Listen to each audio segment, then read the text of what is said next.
Hello guys, welcome back to me guys, and today we got the Fosters, Season 5, Episode 15, Mother's Day. Before we review this episode, I have something to say. What I usually do in this episode is that what I usually do in this review or this show is that I kind of mix up my episodes.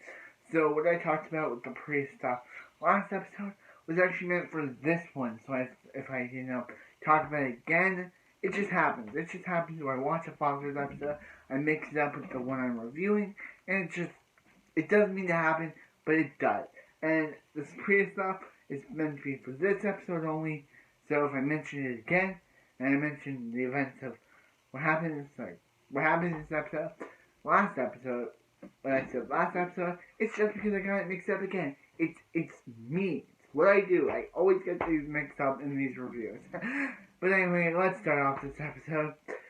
Sorry about that. It's just a notice that what you heard. But if you watched my review last time, you might be hearing what I'm saying again. So anyway, this episode starts off with, so Sharon, let's talk about the Sharon stuff.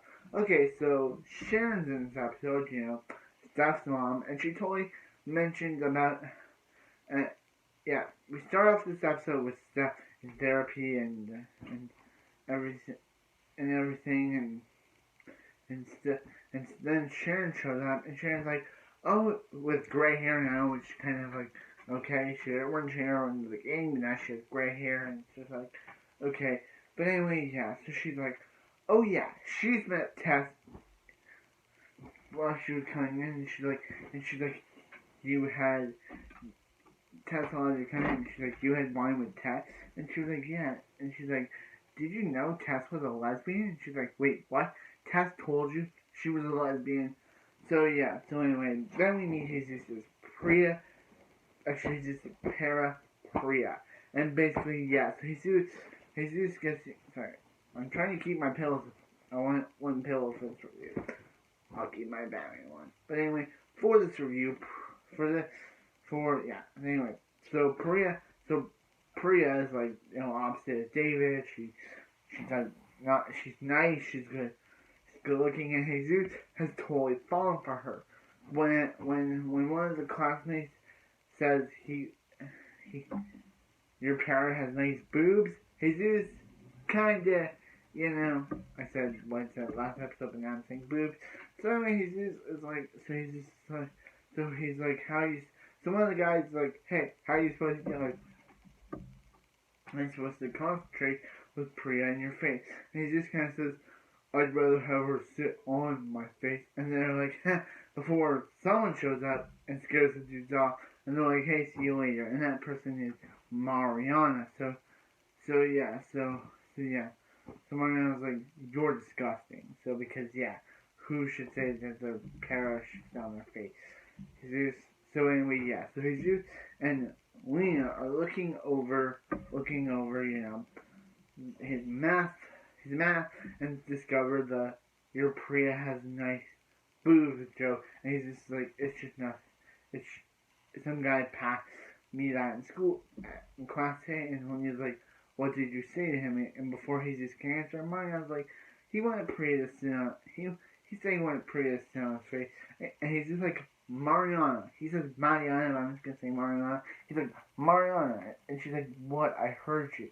And she's like, and Lena's like, he's just, why would you say something like that? And he just said something, she was saying it's just guy talk, and she's like, guy talk. So basically, then Sharon comes, and Sharon is, as I said, Sharon's like, hey guys, I met Tess at the bar.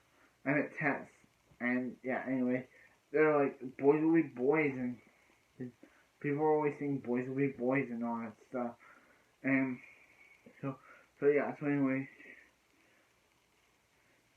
so she's drawing a circle, and she like went down, and she's like, as long as you erase it, you can't. So anyway, so Lena talks to Jesus, and Lena's like, hey, I chose David because I thought Priya would be a distraction, and I was above walk the talk and be the man we raised you to be. I'm not going to tell Priya that she's a problem. If you have a problem with Priya, tell her yourself. So anyway, yeah. So then we got cut to the gay bar and basically cut to the gay bar. So cut to the gay bar. And we see, so Tess is talking to one of these ladies. But Logan later mentions to Mariana that he thinks his dad is having an affair and is taking her on his mom. And he thinks that the woman, he heard his mom talking to a woman named Laura, who he thinks is the one that his dad is sleeping with. But no, it's the woman that Tess met at the bar. And basically, let's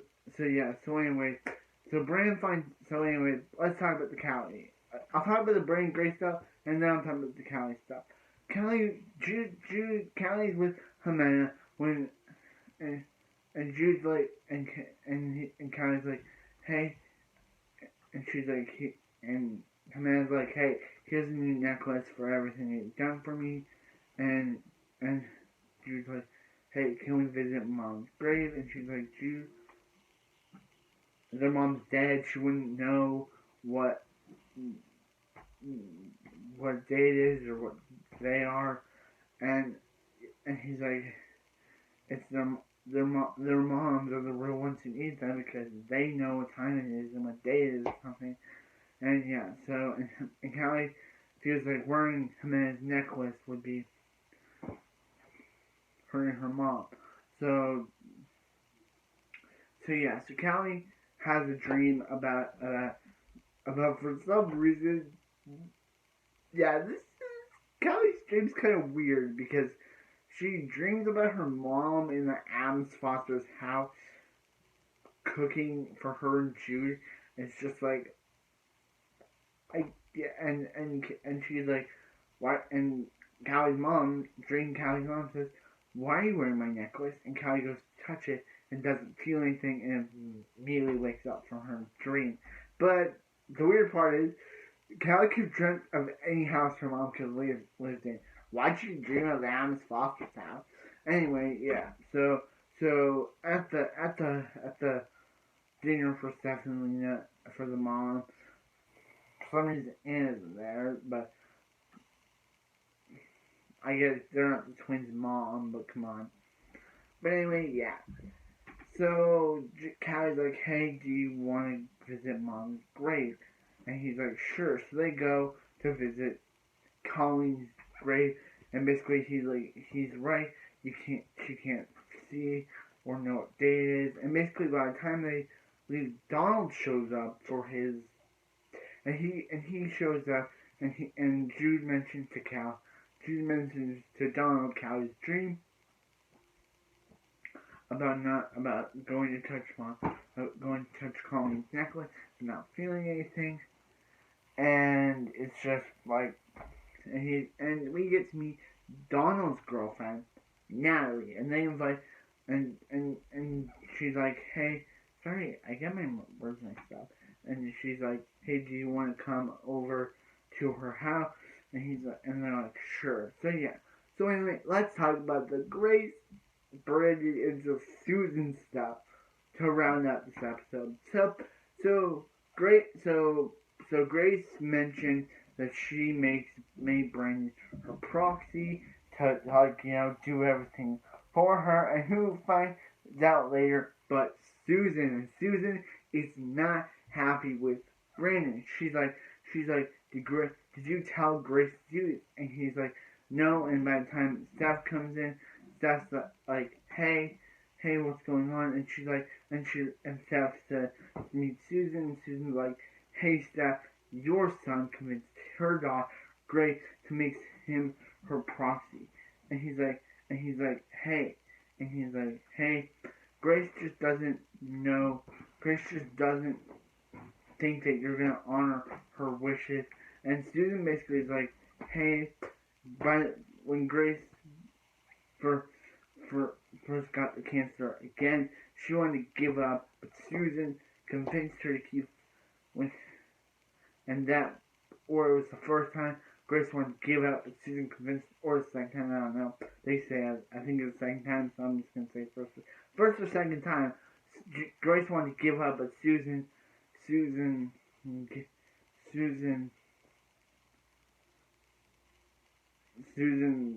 gave her 6 more years, and it's her decision. And if Grace lives or dies, hopefully she won't die. Anyway, if Grace lives or dies, Susan will be there for her, and Susan basically confronts Grace, and Grace like, hey, she didn't make Susan her proxy because she didn't want Susan to like regret it or make sure or keep fighting or make it like she wanted to do more. And Susan's like, no, and they basically hug each other, crying with Brandon seeing it. So anyway, yeah. So before we wrap, so we have to talk about 2 more things. I said this would wrap it up, but I just remembered. So anyway, yeah. So Mariana tells Lena and stuff during that scene with Brandon when Lena comes back in. She's like, hey,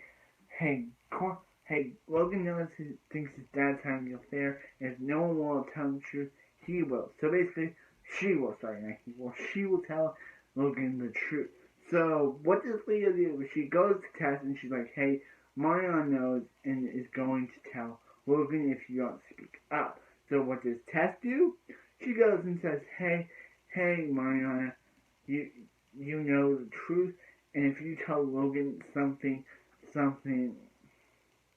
you know nothing about, I will make sure he wants nothing to do with you. Wow, Tess. Wow. Clap for the worst character of this show. Tess, you became my worst character. She overlived Drew as the worst character of this show. Just kidding, Drew's pretty awful. But anyway, I'm glad he's finally gone. But anyway, yeah. So, and Steph basically and Leah basically, actually, Sharon basically comforts Steph, and Steph begins to cry and stuff about stuff, and Sharon basically thinks Steph having a panic attack, and Steph basically later says Sharon, well, how do you know about panic attacks? And Sharon's like, she used to have some, and anyway, that wraps up this episode of Fosters called Mother's Day. I really enjoyed this episode, but yeah. Now we have to review the next episode, which I can say it's good. I can say that, but it's not one of my favorites. The Brandon stuff in the next episode. We'll have to see. Anyway, like, comment, subscribe. Have a good day, everyone, from the night, and I'll see you next up, Fosters.